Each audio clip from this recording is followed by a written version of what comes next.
Did you know the company behind Mortal Kombat went from gaming legends to complete bankruptcy in just 17 years? In 1992, Midway Games shocked the world with Mortal Kombat. The brutal fatalities were so controversial that Congress threatened to regulate video games. This directly created the ESRB rating system we still use today. Midway ruled the 90s with arcade hits like NBA Jam and NFL Blitz.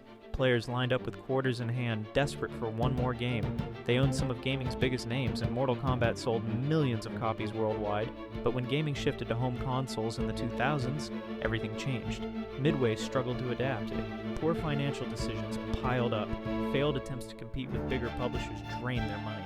Despite owning legendary franchises that gamers loved, Midway filed for bankruptcy in 2009. Warner Brothers swooped in and bought all their assets for just $33 million.